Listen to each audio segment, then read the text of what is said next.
hello guys. ඔන්න ඉතින් අදත් අලුත් වීඩියෝ එකක් ගෙනල්ලා තින්නේ. අද මම මේ වීඩියෝ එකෙන් ගෙනල්ලා තින්නේ කොහොමද අපි එක prompt එකක් විතරක් පාවිච්චි කරලා හොඳ ලස්සන mobile friendly smooth website එකක් හදාගන්න කියලා AI use කරලා විනාඩි 5කටත් අඩු කාලයකින් ඒ වගේම මම මේක free host කරලා free domain එකක් ගන්න විදිහත් ඔයගොල්ලන්ට කියලා දෙනවා. ඉතින් වීඩියෝ එක හොඳයි නම් වීඩියෝ like එක comment එකක් දාන්න. එහෙනම් අපි යමු වීඩියෝ එකට. ඔයගොල්ලෝ website එක හදන්න කලින් මුලින්ම හිතා ගන්න ඕනේ ඔයගොල්ලෝ හදන්නේ මොන જાතියේ website එකක්ද කියලා. මම මේ වෙලාවේ හදන්න හිතන් ඉන්නේ graphic studio එකකට website එකක්. දැන් අපි බලමු කොහොමද මේ website එක හදන්නේ කියලා. මුලින්ම මම ChatGPT open කරගන්නවා. ඕගොල්ලන්ට ChatGPT හරි Gemini හරි මොකක් හරි ඕගොල්ලෝට ලේසි ඕගොල්ලන්ට හුරු AI tool එකක් මේ open කරගන්න. ඊට පස්සේ මම විදිහට සරලවම ඉල්ලලා තියෙනවා මට graphic studio එකකට website එක හදන්න prompt එකක් දෙන්න කියලා. ඊට පස්සේ මේ විදිහට analyze කරලා අපිට ලොකු prompt එකක් දීලා තියෙනවා. මේ මුළු prompt එකම copy කරගන්න guys.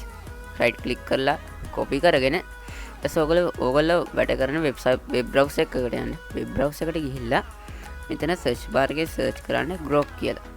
ඔව් grok AI මේ පළවෙනි result එකට යන්න. පළවෙනි result එකට ගිහිල්ලා මෙතන ඕගොල්ලෝ create කරගත්ත prompt එක දෙන්න guys. prompt එක දීලා මේක enter කරන්න.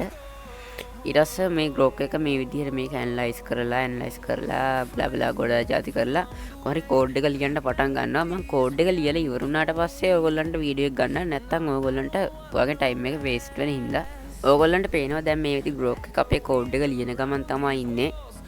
මේ විදිහට ලොකු code එකක් generate කරනවා. full HTML CSS කලවම් කරලා ඒගොල්ලෝ ලස්සනට අපේ website එක generate කරන ගමන් තමයි තියෙන්නේ. මම ඔයගොල්ලන්ට fullම cut එක දාන්න නැතුව ගත්තේ මොකද ඔයගොල්ලන්ට මේකත් පෙන්වන්න ඕනේ හින්දා නැත්තම් ඔයගොල්ලෝ හිතයි මොකද්ද වෙන්නේ කියලා දන්නේ නැහැ නේ ඔයගොල්ලෝ. ඉතින් අපේ code එක ලියනවා.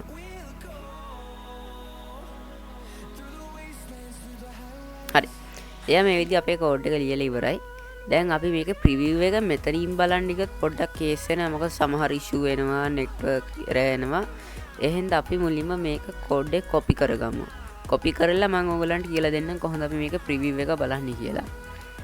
ඉතින් මම code එක copy කරගන්න.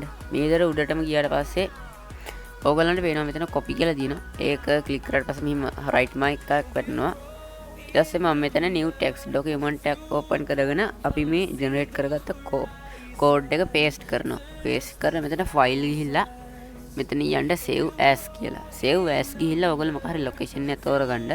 මම දැන් මේ music location එක තෝරගෙන මම මෙතන format එක තමයි මෙතන වැදගත්ම දේ. දැන් ඔයගොල්ලෝ මෙතන මොකක් හරි වෙන නමක් දුන්නොත් ඔයගොල්ලන්ගේ HTML file එකේ තියෙන website එක ඔයගොල්ලන්ට පෙන්වන්නේ නැහැ. මෙතන format එක තමයි indexed.html. මම ඔයගොල්ලන්ට මේක screen එක දාන්නම් මේ මොකද්ද ගැහුවේ කියලා format එක index.html කියලා save කරලා අපි location එකට ගිහිල්ලා බලමු website එක මොන වගේ තියෙන්නේ කියලා. මේ තියෙන්නේ Microsoft Edge. ඒක වගේ open නේ. හරි ඔයගලන්ට පේනවා මේ එක දීපු අර සරල prompt එකට තමයි මේ වගේ ගොඩක් හොඳ advanced prompt එක මේ website එක generate වෙලා තියෙන්නේ. ඉතින් එයාම මේ විදිහට image අරගෙන එයාම තමයි මොකද අපි image දුන්නේ නැහනේ. අපි කිසිම විදිහකට මට image වත් වෙන මුකුත්ම දුන්නේ අර ChatGPT prompt එක විතරයි. දැන් ඔයගලන් තියෙනවා මෙතන your design කිව්වහම මේ විදිහට මේ load වෙනවා. ඊට පස්සේ මම ඔයගලන්ට හෙට හරි අනිද්දා හරි ඊළඟ දවස්වල වීඩියෝ එකක් අනිවාර්යයෙන්ම අරන් එනවා. මෙතෙන්ට අපේ නම email address ඊට පස්සේ මේ විස්තර නැත්තම් phone number දීපුවම කොහොමද අපේ mobile එකට message එක එන විදිහට මේක හදාගන්නේ කියලා අන්න ඒ වගේ මේ විදිහ හදාගන්න විදිහ මම ඔයගලන්ට අනිවාර්යයෙන්ම හෙට ගේනවා. හෙට හරි අනිද්දා හරි වීඩියෝ එක වැටෙයි අනිවාර්යයෙන්ම channel එකේ. ඊට පස්සේ ආයෙ ගේනවා මේක කොහොමද අපි ෆ්‍රීම host කරගෙන ෆ්‍රීම domain එකක් කරගෙන SEO කරගෙන මේ Google search console එකට add කරගන්න විදිහත් මම ඔයගලන්ට කියලා දෙනවා. ඉතින් වීඩියෝ එක ගැන මොකද හිතන්නේ? වීඩියෝ එක හොඳයිද? මේ වගේ වැදගත් වීඩියෝ දිගටම බලන්න SL Youth Creation YouTube channel එක subscribe කරන්න කියන එක මම එහෙනම් හම්බෙමු තවත් අලුත් වටින වීඩියෝ එකකින්.